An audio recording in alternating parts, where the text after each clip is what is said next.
इस लेक्चर को, इस छोटे से लेक्चर को बिल्कुल आखिरी तक देखना है।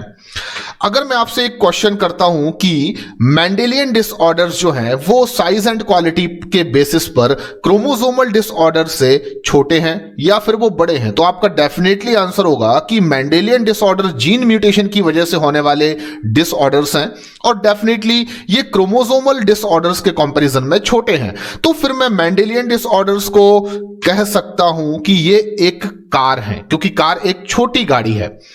तो फिर क्रोमोसोमल डिसऑर्डर, क्योंकि मेंडेलियन डिसऑर्डर से साइज एंड क्वालिटी के बेसिस पर लार्ज डिसऑर्डर्स हैं, बड़े डिसऑर्डर्स हैं, तो मैं उनको क्या कह सकता हूं कि ये डंपर होंगे।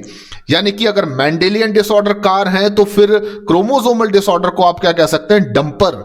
एंड अब आपको केवल डंपर याद रखना, क्योंकि अगर आपने डंपर याद रख लिया तो आप डेफिनेटली ह्यूमंस में होने वाले ऑटोसोमल क्रोमोसोम्स की ट्राइसोमी की वजह से होने वाली डिसीज के नाम अलॉन्ग विद देयर क्रोमोसोम्स की किस पर्टिकुलर क्रोमोसोम में ट्राइसोमी कंडीशन अपेयर होती है किस पर्टिकुलर डिसीज में, ये सब कुछ आप बहुत आसानी से याद रख सकते हैं। तो चलते हैं हम अपनी आज की ट्रिक के साथ।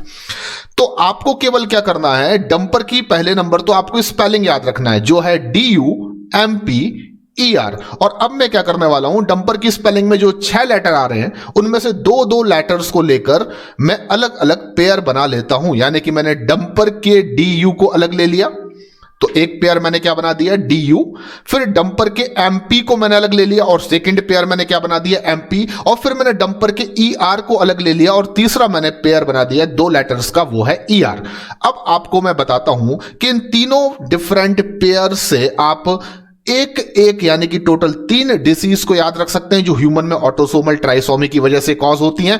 और आपको ये लेटर्स ये भी बताएंगे कि उस डिसीज के अपेयर होने के पीछे किस पर्टिकुलर ऑटोसोम क्रोमोसोम के पेयर में ट्राइसोमी अपेयर या कॉज होगी। तो सबसे पहले मैं DU में D से याद रखूंगा डाउन सिंड्रोम। तो D आपको याद रखना है कि D से हमें किस डिसीज का नाम याद रखना है, डाउन सिंड्रोम। तो मैंने D का यहां पर मतलब क्या लिख दिया, डाउन सिंड्रोम। और हम सभी जानते हैं कि ह्यूमन में डाउन सिंड्रोम कैसी डिसीज है, तो एक ऑटोसोमल ट्राइसोमी डिसीज है। लेकिन अब क्वेश्चन यह है कि डाउन सिंड्रोम किस ऑटोसोम क्रोमोसोम की ट्राइसोमी की वजह से ह्यूमन में कॉज होती है। तो आपको U से क्या याद रखना है, तो इंग्लिश के अल्फाबेट्स में U किस नंबर का लेटर है, यानी कि ABCDEFGH ऐसे आपको ABCD गिनना है और आपको निकालना है कि U किस नंबर का अल्फाबेट है। तो आपको पता चलेगा कि U जो है वो 21st नंबर का अल्फाबेट है।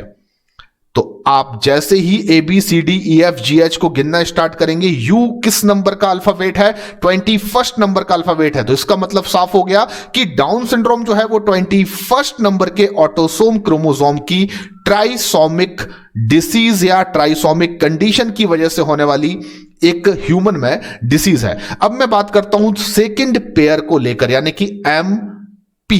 तो M और P में आपको याद रखना है कि जो P है वो रिप्रेजेंट करेगा हमारे सेकंड ऑटोसोमल ट्राइसोमिक डिसऑर्डर को, जिसका नाम है पटाउज सिंड्रोम, जो मैंने आपको पहले भी बताया है। तो P से आपको याद रखना है पटाउज सिंड्रोम। एंड अब पटाउज सिंड्रोम जो है वो किस पर्टिकुलर क्रोमोसोम की ट्राइसोमिक कंडीशन है ह्यूमन में, तो M आपको गिनना है किस नंबर का अल्फाबेट है। तो आपको मालूम चलेगा कि M जो है वो इंग्लिश की वर्णमाला में या अल्फाबेट्स में 13th यानी कि 13वें नंबर का अल्फाबेट्स है। इसका मतलब यह हुआ कि पटाउ सिंड्रोम जो है वो ह्यूमन में 13th ट्राइसोमिक डिसीज है या कंडीशन है, यानी कि 13वें नंबर के क्रोमोसोम में 2 की जगह 3 क्रोमोसोम होने की वजह से ह्यूमन में पटाउ सिंड्रोम जो है वो कॉज होता है। तीसरा पेयर है हमारा E और R, यानी कि E और R में से आपको E से याद रखना है एडवर्ड सिंड्रोम, और हम सभी जानते हैं कि यह भी एक ऑटोसोमल ट्राइसोमिक डिसीज है, एडवर्ड सिंड्रोम। और आपको कैसे याद होगा कि एडवर्ड सिंड्रोम जो है वो ह्यूमन में किस ऑटोसोम क्रोमोसोम की ट्राइसोमिक कंडीशन है, तो आपको R से याद रखना है कि R इंग्लिश की अल्फाबेट्स में किस नंबर का अल्फाबेट है। तो आपको मालूम चलेगा कि ये 18th यानी 18वें नंबर का अल्फाबेट है। आप गिनकर देख लीजिए अपनी अंगुलियों पर, आपको पता चलेगा A B C D ऐसे जब आप गिनेंगे तो R जो है वो 18वें नंबर का अल्फाबेट है। इसका मतलब ये हुआ कि जो एडवर्ड सिंड्रोम है उसको मैं कह सकता हूं ये 18th ट्राइसोमी की वजह से होने वाली ह्यूमन में एक ऑटोसोमल क्रोमोसोमल डिसीज है। तो अल्टीमेटली आपने ह्यूमन में जो most popular autosomal trisomic disease है उनके नाम भी आपने डंपर से याद रख लिए, साथ में आपने वो किस पर्टिकुलर क्रोमोसोम नंबर की ट्राइसोमिक कंडीशंस हैं ये भी आपने बहुत आसानी से याद रख लिया था। आई होप कि आपको ये ट्रिक बहुत अच्छी लगी होगी और आपने इससे हमेशा के लिए ह्यूमन में ऑटोसोमल ट्राइसोमिक डिसीज को along with their specific chromosome number याद भी रख लिया होगा। अगर आपको ये वीडियो पसंद आया है तो इसको लाइक करना मत भूलिए, और अगर आप मेरे चैनल पर नए हैं तो सबसे पहले आप मेरे चैनल को सब्सक्राइब कीजिए। थैंक यू वेरी मच, धन्यवाद।